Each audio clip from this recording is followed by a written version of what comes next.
So this is I got this from the Gray Zone. They do great work. Max Blumenthal, Aaron Matei.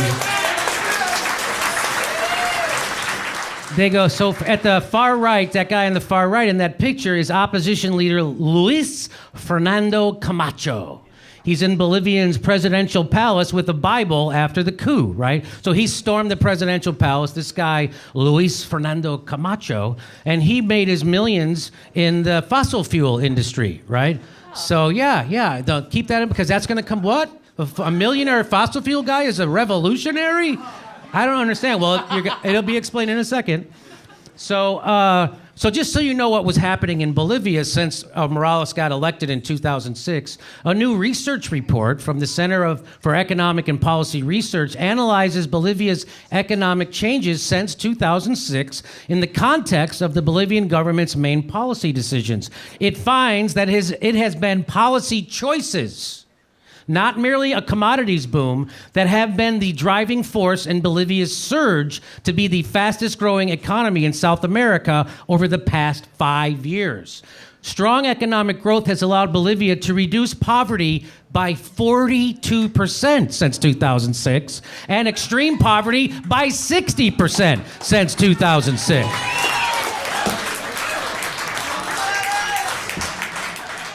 So you know that they can't let that shit. Especially since he turned his nose up at the IMF, right? So the International Monetary Fund, you know how they work, right? They go and they force loans on countries, and then they know you can't pay them back but the banker's got to get his money. So now you got to start selling off your public lands to the bank, and now so now everything gets privatized because the IMF just fucked you, and that's their MO. And so he put an end to that shit. Morales, notably, the Bolivian government ended 20 years of IMF agreements in 2006. Many of the policies responsible for Bolivia's economic success since 2006 were previously opposed by the IMF, including, most importantly, the renationalization of hydrocarbons. Oh, wait a minute. Oh, wait, that fucking guy. Oh, wait a minute. That millionaire on the right, he made his money in hydrocarbons. I wonder why he wants to have a coup. Oh, that's right, because Morales nationalized all the hydrocarbons. And so now the people own their own hydrocarbons, like the oil's in the ground in Bolivia, or the gas is in the ground in Bolivia, so it's the Bolivian people's. So, but then it was just a company's. Morales says, that's bullshit, it's our gas, and I'm going to take the profit from that, and I'm going to lessen poverty, and I'm going to educate people, and I'm going to give them health care, and I'm going to give fucking housing, and I'm going to build parks, and I'm going to make it livable. And we're going to have the best economy growing in 5 years of all. So that's what he did, and they can't have that shit. So Bolivia has shown that it is possible for a small, poor country in South America to make substantial economic and social progress with macroeconomic stability, solid income growth, and redistribution through a mix of state-led heterodox economic policies and markets. What's heterodox mean? Do you know? No. Fucking ha-ha. I don't know either, but at least we're even.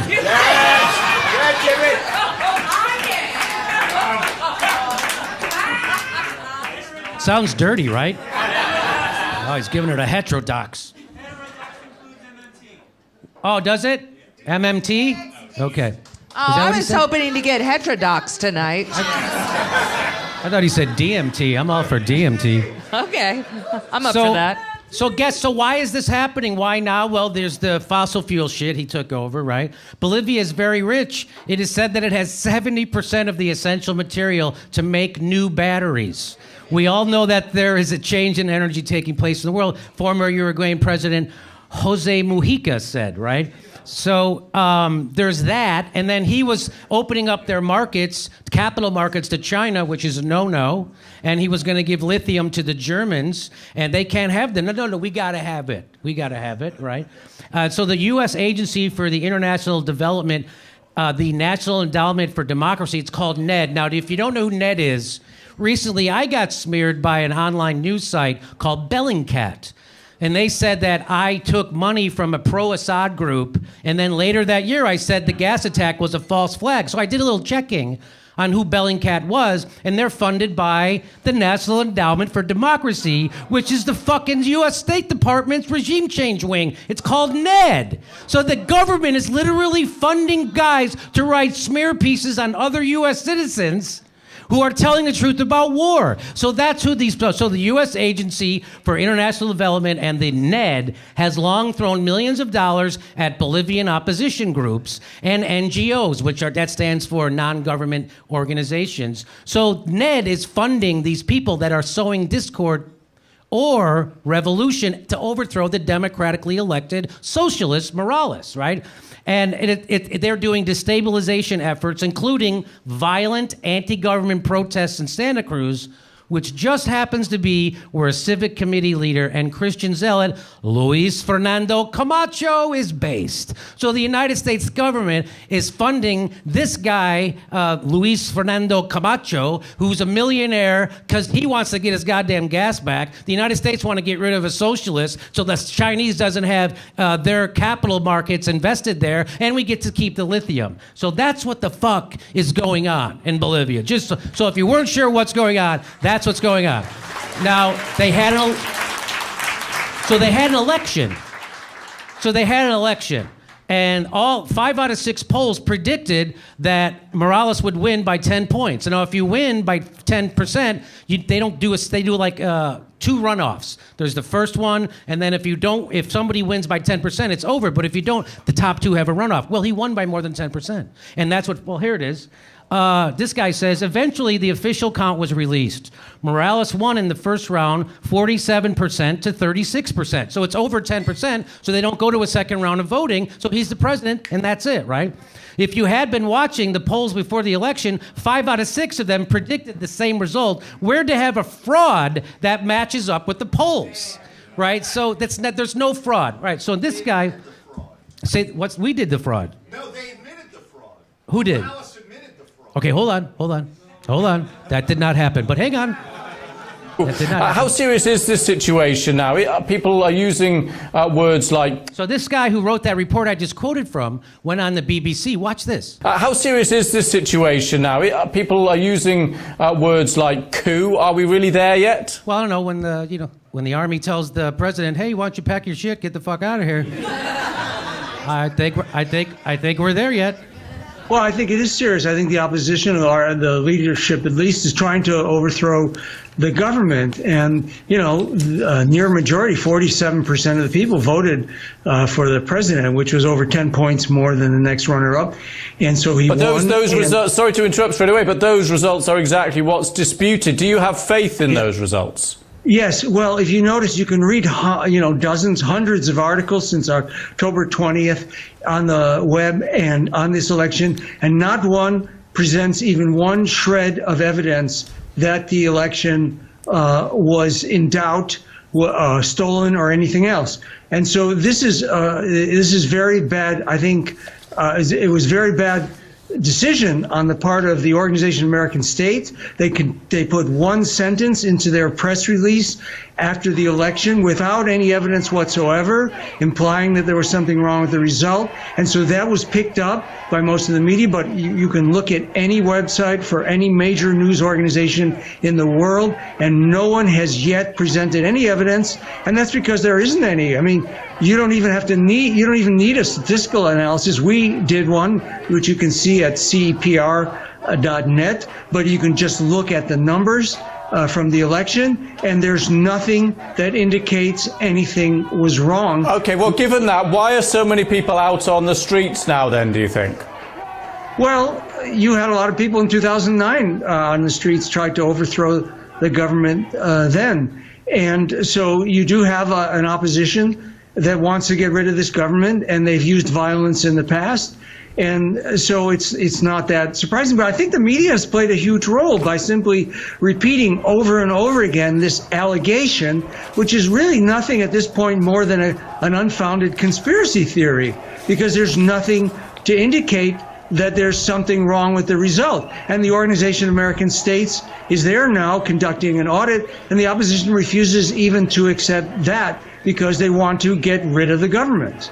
What about... Okay, so there you go. So that is what's happening in Bolivia. There is never any evidence. There's no experts, but the media is reporting it over and over. That is true. The media is reporting over and over that there were irregularities. Turns out there weren't any. In fact, he went on Democracy Now! And he said this. Preliminary report, and there's really nothing in this latest so-called preliminary audit that shows that there was any fraud in this election, but it was repeated over and over again in all the media, and so it became kind of true. And, you know, if you look at the media, you don't see anybody, you don't see any experts, for example, saying that there was something wrong with the vote count. It's really just that OAS observation mission, which was under a lot of pressure, of course, from Senator Rubio and the Trump administration. So the OAS is the Organization of American States, right? And so they're funded by the United States,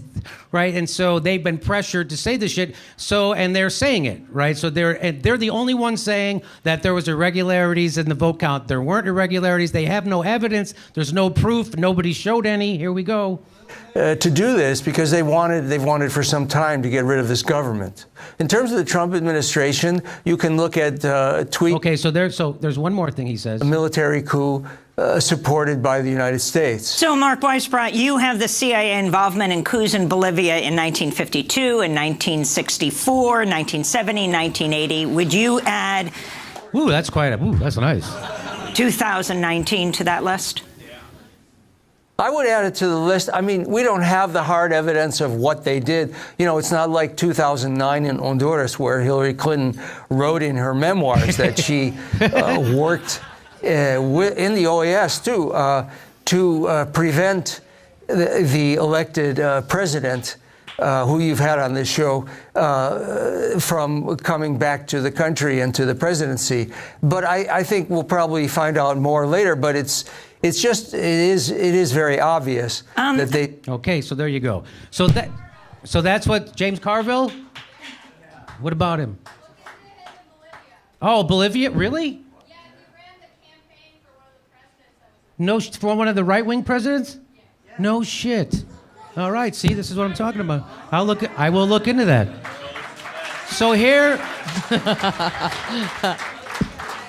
You know, maybe it's all the fucking Constitution buildings and Liberty Bells and shit. You guys take this shit a little too seriously.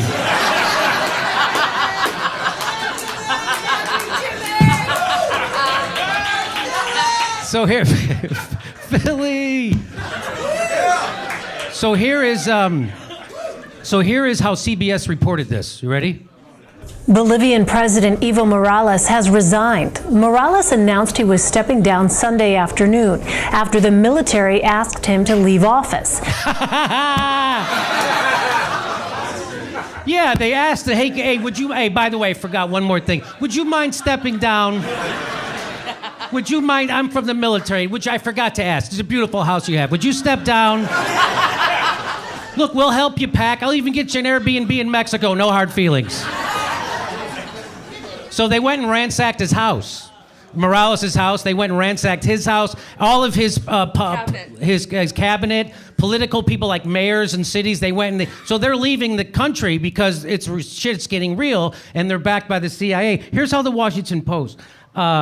By the way, I forgot to, let me just see. Bolivian President Evo Morales has resigned. Morales announced he was stepping down Sunday afternoon after the military asked him to leave office. An audit indicated there was a clear manipulation in the country's elections last month.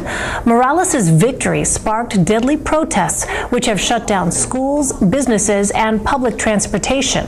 Earlier in the day, Secretary of State Mike Pompeo tweeted support for the findings from the election report and called for a democratic electoral process. Yeah. So there was irregularities in the poll. Can I just say this? I wonder if the irregularities in the polls, did it include the person with the most votes not winning? Because that's the kind of shit we like to do. It's good. CBS is good at downplaying military aggression, right? You see that? They're pretty fucking good at that. All right. CBS stands for polite imperialism. Here we go. This is how the richest man in the world's newspaper covered it. This is the Washington Post. This is how they covered Bolivia. And by the way, this report is brought to you by the same groups that showed people in Iraq thanking George Bush after invading them for no reason. Okay, here we go.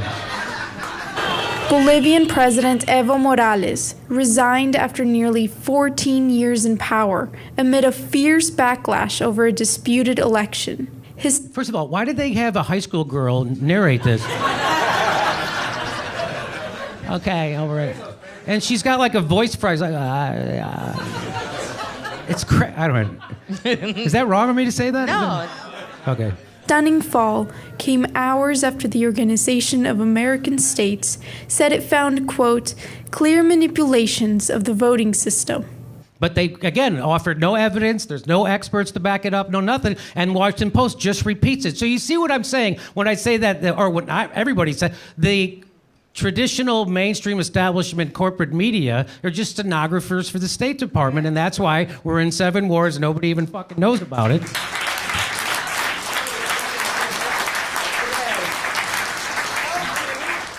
So here we go, a little bit more. Duele mucho que esos señores, algunos comités cívicos y partidos que han perdido, llevar a la... But why does the background music sound like an arcade game from the 90s? Right? Violencia, llevar a la agresión, enfrentando entre bolivianos y bolivianos. Y por esta y muchas razones, estoy renunciando, enviando mi carta de renuncia a la Asamblea Legislativa Plurinacional de Bolivia. The heads of armed forces and national police called on Morales, Bolivia's first indigenous president, to resign after weeks of widespread protest. He denounced the pressure as a coup orchestrated by his right-wing challenger, former President Carlos Mesa. Notice how they don't say he was wrong in describing it as a coup. They just go, he announced it as a coup and yeah, whatever, moving on. That's it. They don't go, well, was it a coup? Was it not a coup? And other opposition leaders. Strikes, protests, and roadblocks had paralyzed South America's poorest nation ever since the October 20th vote. At least 3 people died in clashes between Morales' supporters and opponents. Somos libres, sí pudimos. Por fin cayó el dictador. Ha caído, somos libres. Ahora podemos decir que el pueblo está más unido que nunca. Celebrations broke out across the country as news of the president's resignation spread. Yeah, and so did protests demanding that he be reinstated, except you're never gonna fucking mention that, are you, you Bezos lackey? No.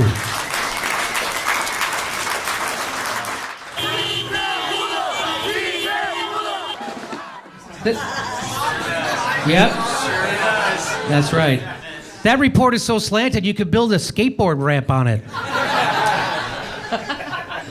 So this guy caught this, Alex Rubenstein. So there was a pro-Bolivia coup demonstrators in Washington, D.C., and they're waving the U.S. flag, shouting, "Thank you, USA," outside the White House.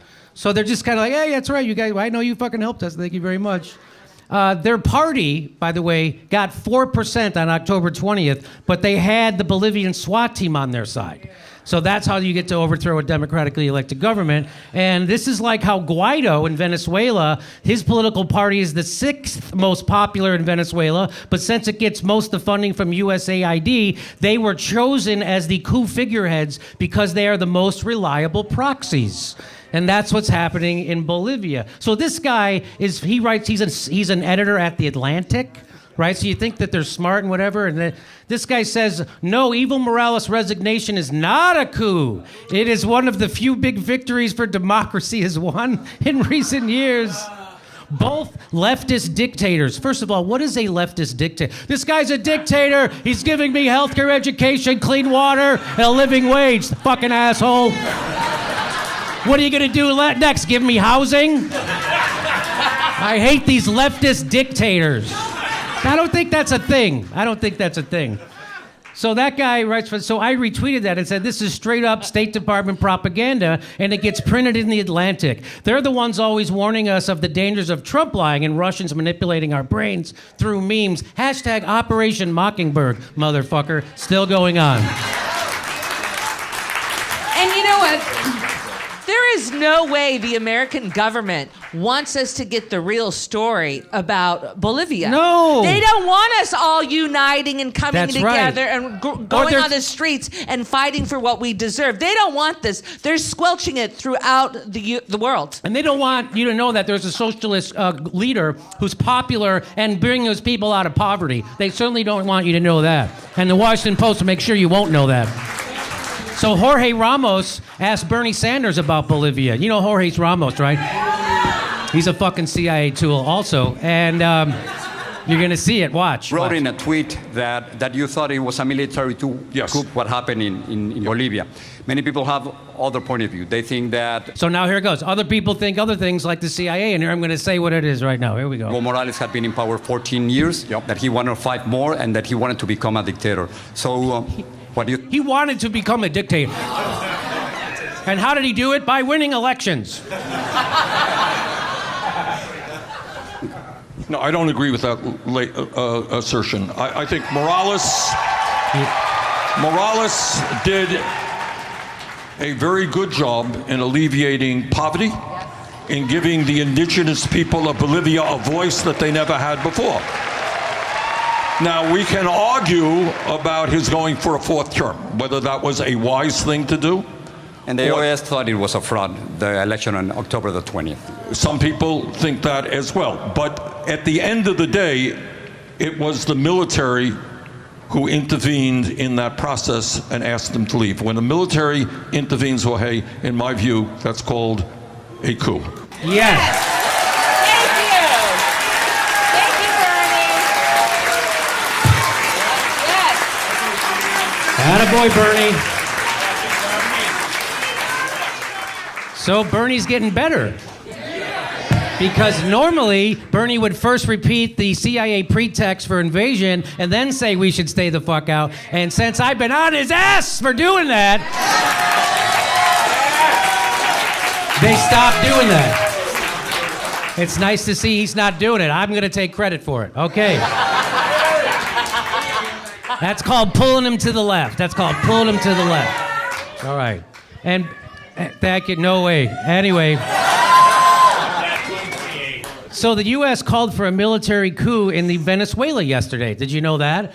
It utterly failed again, and a few hundred people in a rich elite area came out to march with Guaido. At the same time, the Chavista government held this huge rally to show solidarity with Bolivia against the coup. Yep.